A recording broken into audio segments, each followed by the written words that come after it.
አብዛኞቻችን ከራሳችንም አልፎ ቤተሰቦቻችን የሚለውጥ ከዛም አልፎ ደግሞ ዓለምን የሚለውጥ ትልልቅ ህልም አለ። ነገር ግን በትንንሽ ልማዶቻችን ምክንያት ያንን ትልቅ ህልማችንን እናጣዋለን።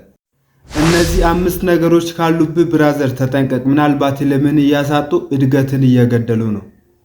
በዛሬ ቪዲዮአችን ስፔሻሊ የሀገራችን ወጣቶች ብዙ ህልም እያላቸው ብዙ ራዕይ እያላቸው ብዙ የመስራት ፍላጎት እያላቸው ህልማቸውን ሳያሳኩ ካሰቡበት ሳይደርሱ የሚቀሩበትን 5 ዋና ጉዳዮችን የምናየው። ከዛ በፊት ግን ይህ ቪዲዮ ለብዙ ወጣቶች መድረስ ስላለበት ላይክ፣ ሼር፣ በኮሜንት ደስ ያላችሁን አስተያየት ሀሳባችሁን እየጻፋችሁ ሳብስክራይብ እንድታደርጉን በትህትና ጠይቃለሁ ማለት ነው። ምክንያቱም በዚህ ቻናል ብዙ ጠቃሚ ቪዲዮዎችን የምንለቅ ስለሆነ ማለት ነው።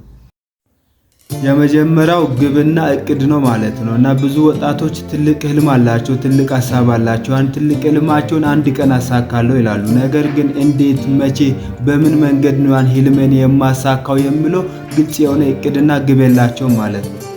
ግብ የሌለው ሰው አቅጣጫ እንደሌለው መርከብ ነው ማለት ነው። ወዴት እንደሚጓዝ ወዴት እንደሚሄድ አያውቅም ማለት ነው። አንተም በህይወት ትልቅ ህልም እያለ ነገር ግን ግብ ከሌለ ቤት መንገድ መጓዝ እንዳለብህ መቼም እርምጃ መጀመር እንዳለብህ አታውቅም ማለት ነው። ስለዚህ በህይወት ግብ ወይም እቅድ ሊኖር ያስፈልጋል። ምን መሰለም፣ ትልቅ ህልም አለክ፣ ነገር ግን መቼ እርምጃ መጀመር እንዳለብህ አታውቅም። ትልቅ ራዕይ አለክ፣ ነገር ግን ቤት መንገድ በምን መንገድ ያንን እቅድን ያንን አላማን ማሳካት እንዳለብህ አታውቅም ማለት ነው። ስለዚህ ብዙዎቻችን እቅድ አለን፣ ብዙዎቻችን ህልም አለን፣ ብዙዎቻችን ትልቅ ራዕይ አለን። ነገር ግን በምን መንገድ ያንን ራዕያችን ማሳካት እንዳለብን፣ በምን መንገድ ያንን ህልማችንን እውን ማድረግ እንዳለብን አናውቅም። የብዙ ወጣቶች ችግር የሆነው ይሄ ነው። ብዙ ህልም አላቸው፣ ነገር ግን ወደ ህልማቸው መቼ መጓዝ እንዳለባቸው፣ ህልማቸውን ለማሳካት ዛሬ እርምጃ መጀመር እንዳለባቸው አያውቁም። በዛ ኬዝ ህልማቸው ቅዠት ሆኖ ይቀራል ማለት ነው። ስለዚህ ወዳጅ አንድ ነገር ልምከር፣ በህይወት እቅድ ግብ ሊኖር ያስፈልጋል። ስለዚህ አንድ ጥያቄ ራስን ጠይቅ። ከዛሬ 5 ዓመት በኋላ ራስን የት ማግኘት ይፈልጋሉ ብለህ ጠይቅና ከዛ አንፃር እርምጃ ልትወስድ ያስፈልጋል። ከዛ አንፃር እቅድ ልታወጣ ያስፈልጋል። ከዛ አንፃር እርምጃ ጀምር ህልምን ልታሳካ ያስፈልጋል ማለት ነው። ስለዚህ ግብ የመጀመሪያው ትልቅ ሀሳብ ጉዳይ ነው ማለት ነው።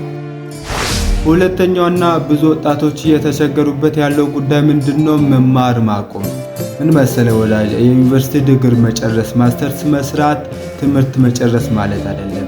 ስፔሻሊ አሁን ያለንበት ጊዜ በጣም ከባድ ጊዜ ነው። ዓለም በተለያየ እውቀት በተለያየ ቴክኖሎጂ እየተለወጠ ያለበት ጊዜ ላይ ነው ያለነው። ስለዚህ በተለያየ እውቀቶች ራስን በማሳደግ አዳዲስ ክህሎቶችን በመማር አዳዲስ ቋንቋዎችን በመማር አዳዲስ ሙያዎችን በመማር ከጊዜው ጋር እኩል መራመድ ካልቻልክ እመነኝ በኢኮኖሚ ብቻ ሳይሆን በእውቀትም ወደኋላ መቅረት አይቀሬ ነው ማለት ነው። ስለዚህ አዳዲስ ነገሮችን በህይወት ላይ በመጨመር ስፔሻሊ አዲስ ቋንቋን መማር፣ አዲስ የኮምፒውተር እውቀቶችን እና የተለያዩ ሙያዎችን በመማር ራስ ላይ ኢንቨስት የማታደርግ ከሆነ ወደኋላ ትቀራለህ። ህልምም ቅዠት ሆኖ ይቀራል ማለት ነው። ስለዚህ ራስ ላይ ኢንቨስት ልታደርግ ይገባል። አንድ ትልቅ አባባል አለ፣ ራስ ላይ ኢንቨስት የምታደርገው ኢንቨስት ከየትኛውም ኢንቨስትመንት የተሻለ ነው የሚል ትልቅ አባባል አለና ያንን አይነት ስራ በህይወት ላይ ልትሰራ ያስፈልጋል ማለት ነው ወዳጅ።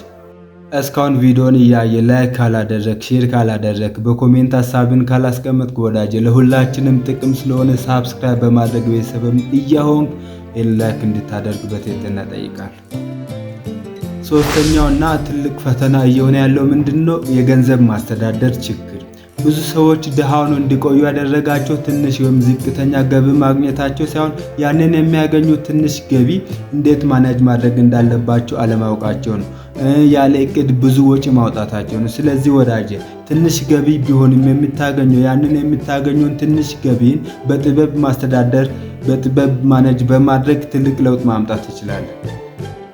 አራተኛውና በጣም አሳሳቢ የሆነው ጉዳይ ምንድነው? ጊዜን ማባከን። ብዙ ጊዜ ጊዜ ወርቅ ነው፣ ጊዜ ከገንዘብ በላይ ውድ ነው ሲባል ውሸት ይመስለናል። ነገር ግን እኔም ላረጋግጥላችሁ እወዳለሁ፣ ጊዜ ከገንዘብ በላይ ውድ ነው። የምሬ ነው። ጊዜን በአግባብ የተጠቀመ ሰው ትልቅ ደረጃ ሲደርስ፣ ጊዜውን በከንቱ የሚያሳልፍ ደግሞ ዝቅ ብሎ ደሃ ሆኖ ሲቀር ብዙ ጊዜ አይተናልና ጊዜ በጣም አሳሳቢ ጉዳይ ነው ማለት ነው። ስለዚህ ብዙ ጊዜ በየቀኑ በሶሻል ሚዲያ ላይ የምናሳልፈው ያለ ጥቅም ያለ አስፈላጊ ጉዳይ ላይ ኢንቨስት የምናደርገው የምንባክነው ጊዜያችን በጣም ህይወታችን ላይ ትልቅ ኪሳራ ያመጣብን እንደሆነ ልናውቅ ልንገነዘብ ያስፈልጋል ማለት ነው። ስለዚህ ጊዜያችንን በአግባቡ ካልተጠቀመን ጊዜ ይቀልድብናል። የምር ነው። ዛሬ እንደቀለድንበት ነገ እሱ መልሶ ደግሞ የሚቀልድብን ነው የሚሆነው። ስለዚህ ነገ የማንፈልገውን ህይወት መኖር ካልፈለግን ዛሬ ጊዜያችንን በአግባቡ እንጠቀም። አንድ ሰዓት ብቻ በየቀኑ ራሳችንን ለማሻሻል አዳዲስ ነገሮችን ለመማር ኢንቨስት ማድረግ ከቻልን እርግጠኛ ሆኜ የምነግራችሁ በአንድ ዓመት ውስጥ ትልቅ ለውጥ በህይወታችን ለማምጣት እንችላለን። ስለዚህ እስቲ በየቀኑ አንዳንድ ሰዓት መድቡና ራሳችሁን ለማሻሻል አዳዲስ ነገሮችን ለመማር ወስኑ። ትልቅ ለውጥ በህይወታችሁ ላይ ታመጣላችሁ፣ እርግጠኛ ነኝ። አምስተኛውና ብዙ ወጣቶች ህልማቸውን የሚያጡበት ጉዳይ ምንድነው? የተሳሳተ የጓደኞች ተጽዕኖ። አንድ ትልቅ አባባል አለ፣ ጓደኞችን ንገረኝና ምን አይነት ሰው እንደሆንክ እነግራለሁ የሚል። ይሄ ምንድነው የሚያሳየን? አንተ ጓደኞችን ነው የምትመስለው የሚል ነው። ሌላኛው ደግሞ አንድ ትልቅ ጽሑፍ ምንድነው የሚለው? አንተ የአምስት ጓደኞች ውጤትን አየህ። በዙሪያክ ያሉ ሰዎች አንተ ላይ ምን ያክል ተጽዕኖ እንዳላቸው። ስለዚህ ጓደኞች ምን አይነት ሰዎች ናቸው? አንተ ስለ ህልም ስታወራቸው፣ ስለ እቅድ ስታወራቸው ጎበዝ ታሳካዋለህ እያሉ የሚያበረቱ ናቸው? አይማ ላንተ አይሆንም ብሎ ተስፋ የሚያስቆርጡ፣ እንዳታደርግ እንዳትፈጽም ያንን ህልምን ትልቅ ራዕይን ለማሳካት እርምጃ እንዳትጀምር የሚያደርጉ ናቸው። ስለዚህ ጓደኞችን ልትቃኝ ያስፈልጋል ማለት ነው። ብራዘር በአጠገብ ያሉ ሰዎች ምን አይነት ሰዎች ናቸው? አንተን ወደፊት የማያበረቱ የማይገፋፉ ከሆነ ተው፣ ለቃቸው። የምሬ